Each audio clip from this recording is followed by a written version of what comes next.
ദൈവപിതാവിനും പരിശുദ്ധ അമ്മയ്ക്കും തിരുക്കുമാരനും ഒരായിരം നന്ദി. എൻ്റെ പേര് ലൈബി. ഞാൻ ഗോവയിൽ നിന്നാണ് വരുന്നത്. ഞാൻ 2023 ഏപ്രിൽ മാസമാണ് ഉടമ്പടി എടുത്തത് ആദ്യമായിട്ട്. എനിക്ക് കിട്ടിയ വലിയൊരു അത്ഭുതം പറയാനാണ് ഞാനിവിടെ വന്നത്. 2025 ഫെബ്രുവരി മാസം 7-ാം തീയതി ഞാൻ ഇസ്രയേലിലാണ് ജോലി ചെയ്യുന്നത്. അവിടെ വെച്ച് എൻ്റെ കണ്ണിന് പെട്ടെന്നൊരു കാഴ്ച മങ്ങി. ഞാൻ കണ്ണ് അടച്ച് തുറന്നപ്പോൾ അത് ഒരു പെട്ടെന്ന് എന്തോ കണ്ണിൽ മഷി കലർന്നതായിട്ട് എനിക്ക് ഫീൽ ചെയ്തു. പക്ഷെ അന്ന് വെള്ളിയാഴ്ച ആയതുകൊണ്ട്, വെള്ളിയാഴ്ചയും ശനിയാഴ്ചയും അവിടെ ശബാത്ത് ആയതുകൊണ്ട് ഒരു കാര്യവും ഒരു ഹോസ്പിറ്റലിൽ പോകാനോ ഒന്നും സാധിക്കില്ലായിരുന്നു. ഞായറാഴ്ചയാണ് ഡോക്ടറെ കാണാൻ പോകാൻ സാധിക്കുക. അതുപോലെ തന്നെ കണ്ണിനും പല്ലിനുമൊന്നും അവിടെ ഒരു ഇൻഷുറൻസ് ഒന്നും ലഭിക്കത്തുമില്ല. അത് പക്ഷേ ഞാൻ ഞായറാഴ്ച ഹോസ്പിറ്റലിൽ പോയി. ആദ്യം ഞങ്ങൾക്ക് ചെറിയ മെഡിക്കൽ ഡിസ്പെൻസറിയിലാണ് പോകേണ്ടത്. അവിടെ ചെന്ന് ഞാൻ പരിശുദ്ധ അമ്മയോട് പറഞ്ഞു, എൻ്റെ കൂടെ വന്ന് പരിശുദ്ധ അമ്മ തന്നെയായിരിക്കണം. ഞാൻ പറയുന്നത് അവർക്ക് മനസ്സിലായാൽ മാത്രമേ അവർ എനിക്കത് എമർജൻസി ഡോക്ടറെ കാണാൻ അപ്പോയിൻമെൻറ്റ് തരുള്ളൂ. അല്ലെങ്കിൽ ഒരു മാസം 2 മാസം കഴിഞ്ഞായിരിക്കും അപ്പോയിൻമെൻറ്റ് കിട്ടുന്നത്. ഞാൻ ഉടമ്പടി ഉപ്പിട്ട് പ്രാർത്ഥിച്ച് ഞാൻ ആ ഡോക്ടറുടെ റൂമിൽ കയറി സംസാരിച്ചത് ആ ഡോക്ടർക്കെല്ലാം മനസ്സിലാവുകയും ആ ഡോക്ടർ എനിക്ക് പെട്ടെന്ന് തന്നെ അത് എമർജൻസിയായി കണ്ണിൻ്റെ ഡോക്ടറെ കാണാനുള്ള അപ്പോയിൻമെൻറ്റ് തരികയും ചെയ്തു. ഞാൻ അവിടെ നിന്ന് സിറ്റി ഹോസ്പിറ്റലിൽ പോയി. അവിടെ ചെന്ന് ചെക്ക് ചെയ്തപ്പോൾ എൻ്റെ റെറ്റിന ഹെമറേജ് എന്ന് പറഞ്ഞു. പക്ഷേ അവിടെ അവർക്ക് കൂടുതൽ ഡയഗ്നോസിനൊന്നും ചെയ്യാൻ പറ്റത്തില്ല. മെഡിക്കൽ കോളേജ് അവിടുത്തെ വലിയ ഹോസ്പിറ്റലിലേക്ക് പോകണം. വലിയ ഹോസ്പിറ്റലിലേക്ക് കപ്ലാൻ ഹോസ്പിറ്റലിലേക്ക് പോകണം. പക്ഷേ എനിക്ക് പോകാനോ ഒന്നും അറിയില്ല. ഞാൻ അവിടെ ചെന്നിട്ട് 1 വർഷം ആവുന്നുള്ളൂ. ഞാൻ അങ്ങനെ അധികം പുറത്തൊന്നും പോയിട്ടില്ല. എൻ്റെ കൂടെ വരുവാനും ആരുമില്ല. പരിശുദ്ധ അമ്മയോട് മാത്രമേ എനിക്ക് പറയാനുള്ളൂ, വേറെ ആരോടും പറയാനില്ല. ഞാൻ അമ്മയോട് പറയും, അമ്മ എനിക്കുള്ള ഇതിനുള്ള ഉത്തരമൊക്കെ തരും. അമ്മയോട് ഞാൻ പറഞ്ഞു, എൻ്റെ കൂടെ വന്നിരുന്നത് ഞാൻ നോക്കുന്ന പേഷ്യൻ്റാണ്. അവിടെ ഒരിടത്തും സംഭവിക്കുന്നില്ല. പേഷ്യൻ്റ് കൂടെ വന്ന് അവരെ നോക്കാൻ വന്നേക്കുന്ന മെത്തപ്പല്യത്തിൻ്റെ കൂടെ ഹോസ്പിറ്റലിൽ കൊണ്ടുപോകുന്നത്. ഞാൻ നോക്കുന്ന പേഷ്യൻ്റാണ് എന്നെ ഹോസ്പിറ്റലിൽ കൊണ്ടുപോയിക്കൊണ്ടിരുന്നത്. ഞാൻ ഹോസ്പിറ്റലിൽ എന്നെ കൊണ്ടുപോയി എമർജൻസിയായി എല്ലാ ചെക്കപ്പും ചെയ്തു. പക്ഷേ അന്ന് ചെയ്തു, പിറ്റേ ദിവസം ചെയ്തു, എല്ലാം നെഗറ്റീവാണ്. പക്ഷെ അവർ പറഞ്ഞു, എക്സ്റേ എടുത്തപ്പോൾ എൻ്റെ ചെസ്റ്റിൽ ഒരു പാച്ചസ് ഉണ്ടെന്ന് പറഞ്ഞു. പക്ഷെ അത് അവർ അപ്പോൾ കാര്യമാക്കിയില്ല. അത് കഴിഞ്ഞ് എല്ലാ ടെസ്റ്റുകളും ചെയ്ത് അതെല്ലാം നെഗറ്റീവായപ്പോൾ അവർ ഒരു ട്യൂബർക്ലോസിസ് ടെസ്റ്റ്, ഒക്കുലർ TB ആണോ എന്ന് ചെക്ക് ചെയ്യാൻ വേണ്ടിയിട്ട് അവർ TB ഹോസ്പിറ്റലിലേക്ക് റെഫർ ചെയ്തു. പക്ഷേ ഞാൻ ഇവിടെ നിന്ന് പോകുന്നതിന് മുമ്പ് TB ടെസ്റ്റ് എല്ലാം നെഗറ്റീവ് ആയതുകൊണ്ട് എനിക്ക് ഇത്തിരി കോൺഫിഡൻസ് കൂടുതലായിരുന്നു, ഞാനത് നെഗറ്റീവാണെന്നുള്ളത്. പക്ഷേ ടെസ്റ്റ് കഴിഞ്ഞപ്പോൾ, എൻ്റെ സ്കിൻ ടെസ്റ്റ് കഴിഞ്ഞപ്പോൾ അത് പോസിറ്റീവ് എന്ന് വന്നു. പോസിറ്റീവ് വന്നു കഴിഞ്ഞപ്പം അവർ അതിന് ഇനി കൂടുതൽ ക്ലാരിഫൈ ചെയ്യണം, എക്സ്റേ ചെക്ക് ചെയ്യണമെന്ന് പറഞ്ഞു. പക്ഷേ എക്സ്റേയിൽ ഒരു പ്രാവശ്യം 1 ആഴ്ച മുന്നത്തെ എൻ്റെ എക്സ്റേയിൽ ചെറിയ പാച്ചസ് ഉണ്ട്. അപ്പം എനിക്കറിയാം ഇനിയുള്ള കാര്യങ്ങളൊന്നും എൻ്റെ കയ്യിലില്ല. കാരണം അത് എൻ്റെ കയ്യിൽ നിന്ന് പോയി. ഒന്നും എനിക്കവിടെ ചെയ്യാൻ പറ്റത്തില്ല, ആർക്കും ഒന്നും ചെയ്യാൻ പറ്റത്തില്ല. അവർ ഡോക്ടറെ കൺസൾട്ട് ചെയ്തപ്പോൾ ഡോക്ടർ ചോദിച്ചു, മുന്നേ വന്നിട്ടുണ്ടോ എന്ന് ചോദിച്ചു. ഞാൻ പറഞ്ഞു, ഇല്ല, എനിക്ക് മുന്നേ TB ഒന്നും വന്നിട്ടില്ല എന്ന് പറഞ്ഞു. ആ ഡോക്ടർ എന്ത് ചെയ്താൽ സമ്മതിക്കില്ല. ഡോക്ടർ പറഞ്ഞു, ഞാൻ ചീറ്റ് ചെയ്താണ് ഇസ്രയേലിൽ വന്നേക്കുന്നത്.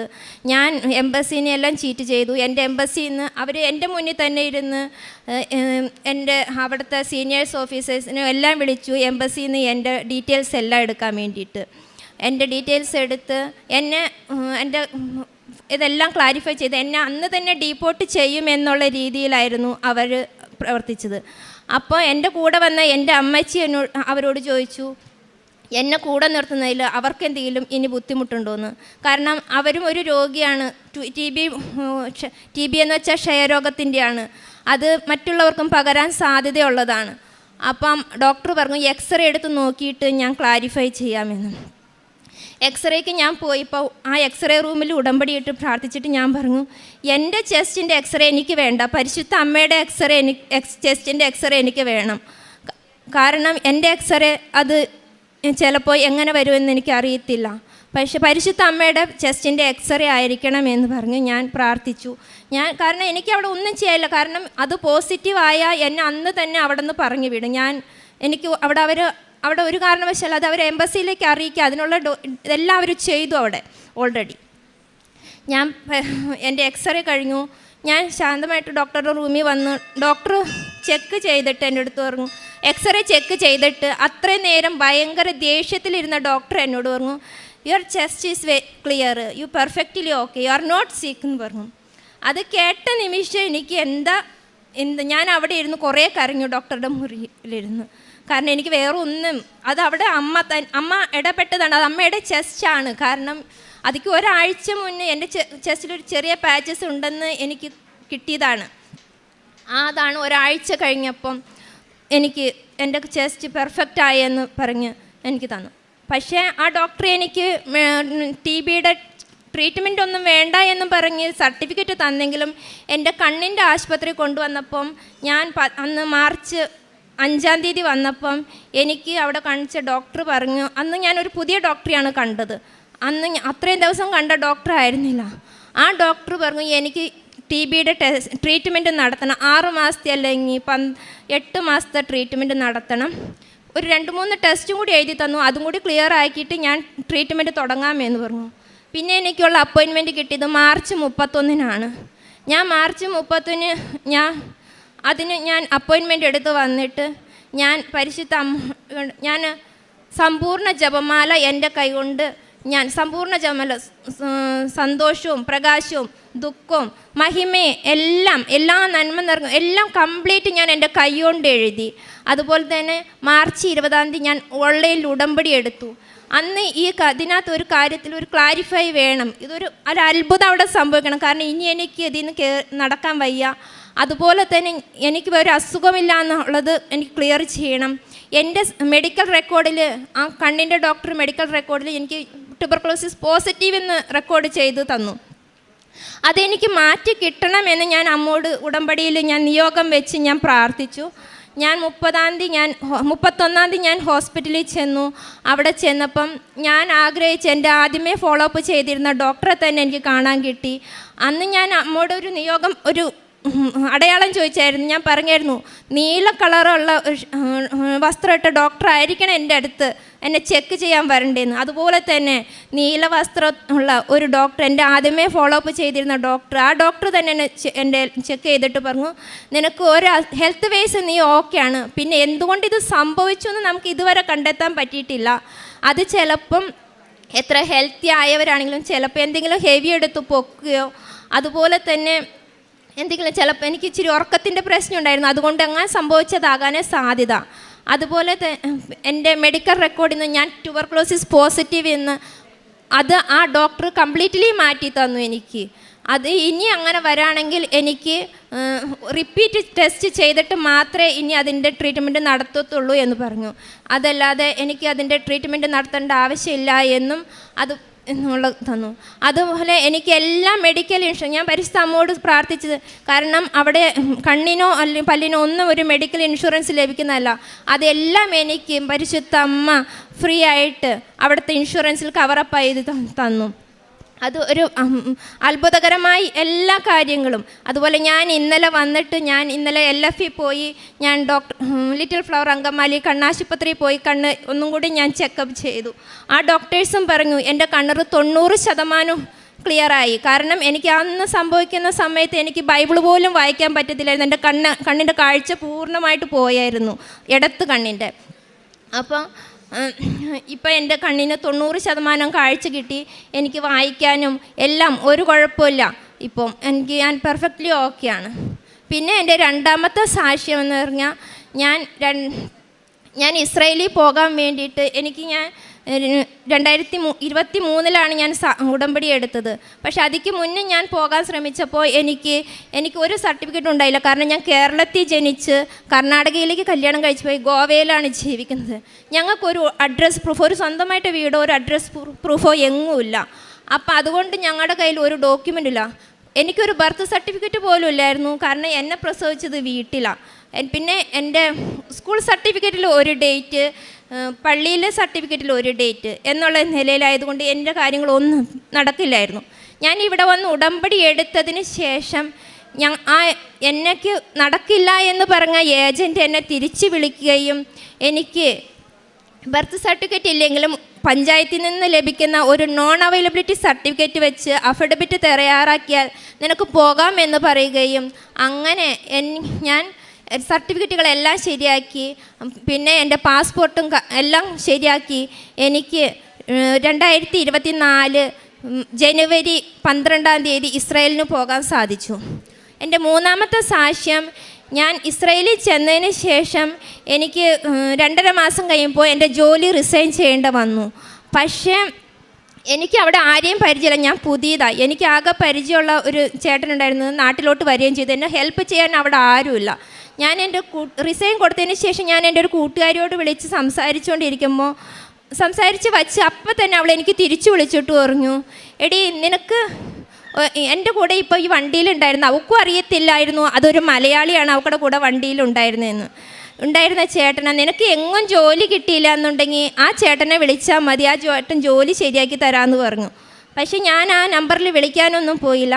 പക്ഷേ ഞാൻ ജോലി ഇറങ്ങി 2-3 ദിവസം ഞാൻ എൻ്റെ കഴിവുകൊണ്ട് ഞാൻ എൻ്റെ ഏജൻസി വഴിയൊക്കെ ശ്രമിച്ചു. പക്ഷേ എനിക്ക് കിട്ടുന്നില്ല. പരിശുദ്ധ അമ്മയോട് ഞാൻ നിരന്തരമായിട്ട് 7 പ്രത്യക്ഷീകരണ പ്രാർത്ഥന 7 പ്രാവശ്യം ഞാൻ എന്നും ചൊല്ലും. അത് ചൊല്ലിക്കഴിഞ്ഞ് എഴുന്നേറ്റപ്പോഴാണ് എനിക്ക് ഈ കോണ്ടാക്റ്റ് നമ്പർ കിട്ടുന്നത്. ഞാൻ എന്നിട്ട് ആ 2-3 ദിവസം ജോലിയില്ലാതൊക്കെ നടന്നു കഴിഞ്ഞ് ഞാൻ ആ നമ്പറിൽ വിളിച്ചു. അപ്പോൾ ആ ചേട്ടൻ എൻ്റെ അടുത്ത് പറഞ്ഞു, അവർക്ക് ലേഡീസ് മാത്രം നടത്തുന്ന ഹോസ്റ്റലുണ്ട്, അങ്ങോട്ട് പോരെ, അവിടേക്ക് വന്നാൽ ഞാൻ ജോലി ശരിയാക്കി തരാമെന്ന് പറഞ്ഞു. ഞാൻ പരിശുദ്ധ അമ്മയോട് ഞാൻ പ്രാർത്ഥിച്ച് എഴുന്നേറ്റപ്പോൾ കിട്ടിയ എനിക്കൊരു നമ്പറാണ്. അമ്മയിലെ മുന്നിൽ കണ്ടുകൊണ്ട് ഞാൻ അങ്ങോട്ട് പോയി. കാരണം എനിക്ക് അവിടെ ആരെയും പരിചയമില്ല. ഞാൻ ചെന്നിട്ട് 2.5 മാസമേ ആയിട്ടുള്ളൂ. എനിക്ക് ഒരു സ്ഥലവും പരിചയമില്ല. ഞാൻ ചെന്നു. ആ ചേട്ടൻ റോണി എന്ന് പറയുന്ന ആ ചേട്ടൻ അവരുടെ ലേഡീസിൻ്റെ ഹോസ്റ്റലിലേക്ക് എനിക്ക് അക്കോമഡേഷൻ തന്നു. അവിടെ ചെന്നപ്പോൾ എന്നെപ്പോലെ തന്നെയുള്ള മറ്റൊരു കുട്ടി ഉണ്ടായിരുന്നു. അവരെ കണ്ടപ്പം, കാരണം അവളും ഇറങ്ങിയിട്ട് പുതിയ ജോലി അന്വേഷിക്കുന്നതായിരുന്നു. ഞാൻ ചെന്നത് അവളെ കണ്ടപ്പോൾ എനിക്കിത്തിരി സന്തോഷമായി. കാരണം ഒന്ന് സംസാരിക്കാൻ ഒരാളായി എന്നുള്ളത്. കാരണം അതുവരെ ഞാൻ ഭയങ്കര വിഷമത്തിലായിരുന്നു. എനിക്ക് എന്തെന്നറിയില്ലാത്ത ഛർദ്ദിക്കാൻ വരിക, ഒരു വല്ലാത്ത അവസ്ഥയായിരുന്നു. എത്ര മരുന്ന് കഴിച്ചിട്ടും കാരണം ഞാൻ എന്തിനാ മരുന്ന് കഴിക്കുന്നതിനോ എന്തിനാ കരയുന്നതെന്നോ ഒന്നും അറിയത്തില്ല. ഒരു ജോലി നഷ്ടപ്പെട്ടപ്പോൾ അവിടെ ആരും സഹായിക്കാനില്ലാത്ത ഒരവസ്ഥയിൽ എന്തൊക്കെയോ ഇതായിരുന്നു. പക്ഷെ അവിടെ ചെന്ന് വെള്ളിയാഴ്ചയായിരുന്നു. അതുപോലെ വെള്ളിയും ശനി അവിടെ ഒരു കാര്യം നടക്കത്തില്ല. ഞായറാഴ്ച എന്നെ ഒരു ഓഫീസിൽ കൂട്ടിക്കൊണ്ടുപോയി. ഓഫീസിൽ ഞാൻ അവിടെ ചെല്ലുമ്പോൾ ഉടമ്പടി ഉപ്പിട്ട് ഞാൻ പ്രാർത്ഥിച്ച് ഇനി എനിക്ക് കയറി ഇറങ്ങാതെ ഒരു ജോലി ഇവിടെ തന്നെ ലഭിക്കണമെന്ന് ഞാൻ പ്രാർത്ഥിച്ചാണ് ഞാൻ ചെന്നത്. അതുപോലെ തന്നെ എനിക്ക് അന്ന് തന്നെ ഒരു ജോലി ലഭിക്കുകയും അവർ എന്നെ ഞാൻ ആഗ്രഹിച്ച പോലെ തന്നെ എനിക്കൊരു നല്ല പേഷ്യൻറ്റിനെ തന്ന് എന്നെ അനുഗ്രഹിച്ചു. അപ്പം ഞാൻ മനസ്സിലൊരു ഇത്തിരി ശമ്പളം ഞാൻ കൂടുതലൊന്നും ആഗ്രഹിച്ചില്ല. കാരണം അതിനുള്ള യോഗ്യത എനിക്കില്ല എന്നറിയാം. ഞാൻ ഇത്തിരി ശമ്പളം ഇത്തിരി കൂട്ടി തന്നാൽ എൻ്റെ കാര്യങ്ങളെല്ലാം നടക്കുമല്ലോ മാതാവേ എന്ന് പ്രാർത്ഥിച്ചായിരുന്നു. പക്ഷെ ഞാൻ ആഗ്രഹിച്ചതിലും കൂടുതൽ പരിശുദ്ധ അമ്മ എനിക്ക് നൽകി എന്നെ സമൃദ്ധമായി അനുഗ്രഹിച്ചു അവിടെ. അതുപോലെ തന്നെ എൻ്റെ ഉടമ്പടി വസ്തുക്കൾ ഉപയോഗിച്ച് എൻ്റെ മകളുടെ 2 കണ്ണിൻ്റെ സൈഡിലും ചെറുപ്പം മുതലേ പാലുണ്ണി ഉണ്ടായിരുന്നു. അത് കണ്ണിൻ്റെ സൈഡിലായതുകൊണ്ട് ഒന്നും ചെയ്യാൻ സാധിക്കത്തില്ലായിരുന്നു. പക്ഷേ ഞാൻ ഉടമ്പടി വസ്തുക്കൾ ഉപയോഗിച്ച് ഉടമ്പടി തൈലം തേച്ച് പ്രാർത്ഥിക്കുന്നതിൻ്റെ ഫലമായി ഒരാഴ്ചയെ ഞാൻ പ്രാർത്ഥിച്ചുള്ളൂ. അത് പൂർണ്ണമായിട്ട് അത് മാറിപ്പോയി. അത് രണ്ടും അവൾക്കൊരു പാട് പോലും അവശേഷിക്കാതെ അത് മാറിപ്പോയി. അതുപോലെ ഒരു ചേച്ചിക്ക് അവിടെ ഭയങ്കര ഹെവി ബ്ലീഡിങ് ആയിട്ട് ആ ചേച്ചിക്ക് ജോലി ചെയ്യാനൊന്നും വയ്യ എന്ന് പറഞ്ഞപ്പോൾ എൻ്റെ അടുത്ത് വിളിച്ച് പറഞ്ഞപ്പോൾ ഞാൻ പെട്ടെന്ന് ഉടമ്പടി തൈലവും കൊണ്ട് ആ ചേച്ചിയുടെ അടുത്ത് ഉടമ്പടി ഉപ്പും ഉടമ്പടി തൈലവും ആ ചേച്ചിയുടെ അടുത്ത് കൊണ്ട് ചെന്ന് ഉടമ്പടി തൈലം കുരിച്ചിട്ട് ആ ചേച്ചിയുടെ വയറ്റിൽ പ്രാർത്ഥിക്കുന്നതിൻ്റെ ഫലമായിട്ട് ആ ചേച്ചിക്ക് ആ ബ്ലീഡിങ് പൂർണ്ണമായിട്ട് നിന്ന് കിട്ടി. പിന്നെ എൻ്റെ പ്രേക്ഷിത പ്രവർത്തനം എന്ന് പറഞ്ഞാൽ ഞാൻ കൃപാസനം പത്രം ഇംഗ്ലീഷിലും മലയാളത്തിലും കന്നഡയിലും എല്ലാം വാങ്ങിച്ചു കൊണ്ടുപോയി കർണാടകത്തിൽ കൊടുക്കും. അതുപോലെ ഗോവയിൽ ഞങ്ങൾ കൊടുക്കും. ഗോവയിൽ എല്ലായിടത്തും ഇംഗ്ലീഷാണ് ഞങ്ങൾ കൊടുക്കുന്നത്. അതുപോലെ മലയാളത്തിലും കൊടുക്കും. പിന്നെ ഇവിടെ നാട്ടിൽ വരുമ്പോൾ പള്ളികളിൽ പോകുമ്പോൾ അവിടെ പള്ളികളിലൊക്കെ ഇരിക്കുന്ന പേപ്പറുകൾ എടുത്തുകൊണ്ടുപോയി ഹോസ്പിറ്റലിലെല്ലാം കൊണ്ടു കൊടുക്കാറുണ്ട്. പിന്നെ ഞങ്ങൾ കാരുണ്യപ്രവർത്തികളായിട്ട് എൻ്റെ മുന്നിൽ അറിയുന്നതായിട്ടും അറിയാത്തവരായിട്ടും സഹായം അഭ്യർത്ഥിച്ച് വരുന്നവരെ എൻ്റെ കഴിവിനൊത്ത് ഞാൻ സഹായിക്കുന്നുണ്ട്. അതുപോലെ ഞാൻ പൊതിച്ചോറ് നൽകി ഗോവയിൽ വെച്ച് പൊതിച്ചോറുണ്ടാക്കി ഞാൻ കൊടുത്തിരുന്നു. ഇതൊക്കെയാണ് എൻ്റെ ഉടമ്പടി. അമ്മയ്ക്കും തിരുക്കുമാരനും 1000 നന്ദി. ഇവിടെ വന്ന് എനിക്ക് ഈ സാക്ഷ്യം പറയാനുള്ള കൃപ നൽകിയതിനെ. ആത്മീയമായിട്ടുള്ള എൻ്റെ ചേഞ്ച് എന്ന് പറഞ്ഞാൽ ഞാൻ ആദ്യം ഒരു കൊന്തയൊക്കെ കഷ്ടിച്ച് ചൊല്ലുള്ളായിരുന്നു. പക്ഷേ ഇപ്പം ഞാൻ സമ്പൂർണ്ണ ജപമാല എന്നും ചൊല്ലും. സമയം കിട്ടുന്നതിനനുസരിച്ചൊക്കെ ഞാൻ ബൈബിൾ വായിച്ചുകൊണ്ടിരിക്കും. പിന്നെ എനിക്ക് കുർബാന ഞാൻ പോകുന്നതിന് മുന്നേ ഞാൻ കുർബാന എല്ലാ ദിവസവും കൂടിയിരുന്നു. പക്ഷേ ഇപ്പം എനിക്ക് എല്ലാ ദിവസവും അവിടെ പള്ളികൾ അധികം ഇല്ലാത്ത കാരണം കൊണ്ട് ഞങ്ങൾക്ക് പള്ളിയിലൊന്നും അധികം പോകാൻ പറ്റില്ല. പക്ഷെ മാസത്തിലൊരിക്കൽ അവിടെ ഒരു കുർബാന ഞങ്ങൾക്ക് കിട്ടുന്നത്, അതിനും ഞാൻ പോകും. അതല്ലാതെ ഓൺലൈൻ കുർബാന എന്നും കാണും. അങ്ങനെയാണ് എൻ്റെ ആത്മീയമായ കാര്യങ്ങൾ. പക്ഷേ എപ്പോഴും ഞാൻ ഈ പ്രത്യക്ഷീകരണ പ്രാർത്ഥന ഇങ്ങനെ സുഹൃത ജപം ചെല്ലും പോലെ എനിക്ക് അമ്മയോട് അങ്ങോട്ടും ഇങ്ങോട്ടും സംസാരിക്കുന്ന പോലെ സംസാരിക്കാനും അങ്ങനെ സംസാരിച്ചുകൊണ്ട് പരിശുദ്ധ അമ്മ എന്നെ കൈപിടിച്ച് നടത്തിക്കൊണ്ട് നടക്കുമായിരുന്നു.